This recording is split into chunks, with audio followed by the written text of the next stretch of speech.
Bismillahirrahmanirrahim. Assalamualaikum warahmatullahi wabarakatuh. Yang saya hormati kepada Bapak Asmil Mukarram, Magister Hukum Islam, dan yang saya banggakan kepada teman-temanku semua.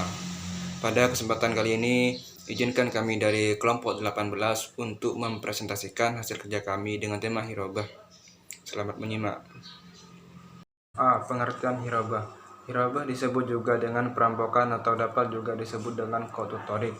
Jadi qat'ut thariq adalah aksi pembegalan yang dilakukan secara terang-terangan untuk merampaskan harta atau membunuh dan menakut-nakuti orang dengan mengendalikan kekuatan dan jauhnya dari korban dan bala bantuan gitu.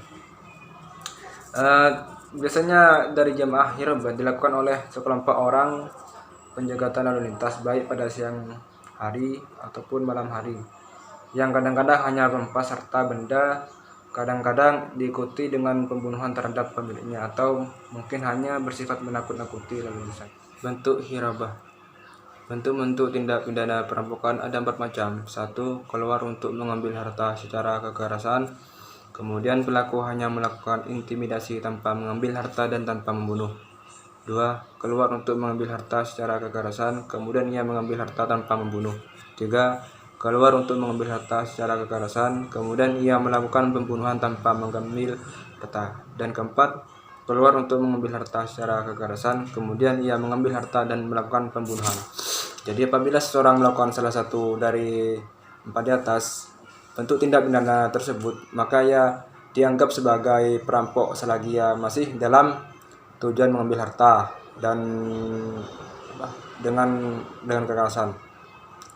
Akan tapi apabila seseorang keluar dengan tujuan tersebut, dengan tujuan tidak mengambil harta misalnya, maka ia tidak dianggap sebagai perampok, walaupun perbuatannya itu tetap tidak dibenarkan dan termasuk maksiat yang dibilangkan atau yang dikenakan hukum ta'zir gitu. Di sini saya akan menerangkan tentang pelaku perampokan dan syarat-syaratnya.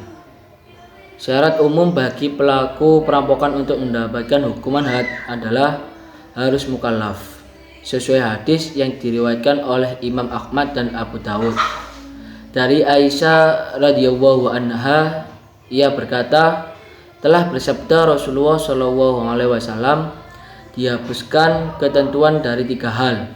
Yang pertama, dari orang yang tidur sampai ia bangun. Yang kedua, dari orang yang gila sampai ia sembuh.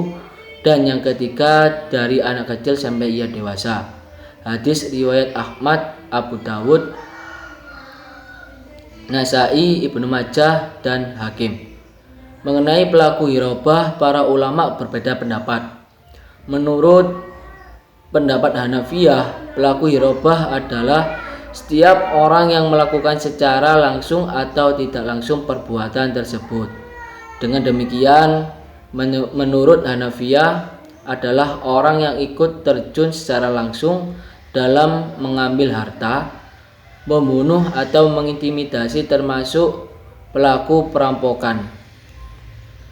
Demikian pula orang yang ikut memberikan bantuan, baik dengan cara permufakatan, suruhan maupun pertolongan, juga termasuk pelaku perampokan. Imam Abu Hanifah juga mensyaratkan pelaku hirabah harus laki-laki dan tidak boleh perempuan. Dengan demikian, apabila di antara peserta pelaku hirabah terdapat seorang perempuan, maka ia tidak dikenakan hukuman had. Akan tetapi Imam At-Tahawi menyatakan bahwa perempuan dan laki-laki dalam tindak pidana ia sama statusnya. Dengan demikian, perempuan yang ikut serta dalam melakukan perampokan tetap harus dikenakan hukuman had. Menurut Imam Malik, Imam Syafi'i, Imam Ahmad, Zahiriyah, dan Syiah Zaidiyah. Perempuan yang turut serta melakukan perampokan tetap harus dikenakan hukuman. Dengan demikian, mereka tidak membedakan antara pelaku laki-laki dan perempuan, seperti halnya dalam jarima hudud yang lain untuk para pelaku hirobah adalah dapat dilakukan kelompok ataupun perorangan yang memiliki kemampuan untuk melakukannya. Untuk menunjukkan kemampuan ini, Imam Abu Hanifah dan Imam Ahmad mensyaratkan bahwa pelaku tersebut harus memiliki dan menggunakan senjata atau alat lain yang disamakan dengan senjata, melainkan cukup berpegang kepada kekuatan dan kemampuan fisik. Sekian dari presentasi saya. Di sini saya akan menjelaskan pembuktian untuk hirobah dan hukuman atau sanksi hirobah. Pembuktian untuk hirobah. Hirobah dapat dibuktikan dengan dua macam alat bukti, yaitu yang pertama dengan sanksi dan yang kedua dengan pengakuan atau pembuktian. Yang pertama dengan sanksi, seperti halnya jarima-jarima yang lain. Untuk jarima hirobah, saksi merupakan alat bukti yang kuat, seperti jarima pencurian. Saksi jarima hirobah ini minimal 2 orang saksi laki-laki yang memenuhi syarat-syarat kesaksian.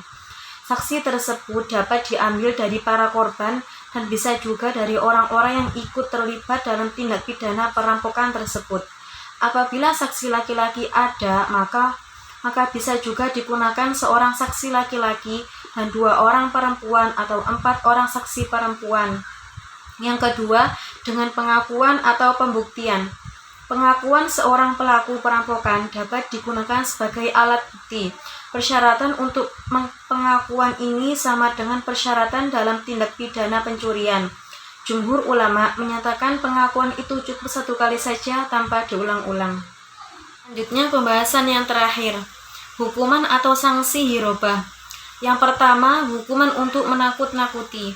Hukuman untuk jenis tindak pidana perampokan yang hanya menakut-nakuti adalah pengasingan. Pendapat ini dikemukakan oleh Imam Abu Hanifah dan Imam Ahmad. Menurut Imam Syafi'i dan Syiah Zaidah, hukumannya adalah takzir atau pengasingan, karena kedua jenis hukuman ini dianggap sama. Menurut Malikiyah, pengertian pengasingan atau an-nafyu adalah dipenjarakan di tempat lain, bukan di tempat terjadinya jarimah perampokan. Yang kedua, hukuman untuk mengambil harta tanpa membunuh. Hukuman untuk jenis tindak pidana ini adalah potong tangan kaki secara silang. Menurut Imam Abu Hanifah, Imam Syafi'i, Imam Ahmad, dan Syiah Zaidiyah, mereka beralasan dengan demikian karena berpedoman pada firman Allah dalam surat Al-Maidah ayat 33 atau dipotong tangan. Yang ketiga, hukuman untuk membunuh tanpa mengambil harta. Apabila pelaku perampokan hanya membunuh korban tanpa mengambil hartanya, maka menurut Imam Abu Hanifah, Imam Syafi'i, dan satu riwayat dan Imam Ahmad, hukumannya adalah dibunuh atau hukuman mati sebagai hukuman had tanpa disalib. Demikian presentasi dari kami. Mohon maaf bila banyak kekurangan, salah kata maupun salah menaruh rasa. Dan kami kembalikan kepada dosen untuk pengarahan dari materi kami. Terima kasih.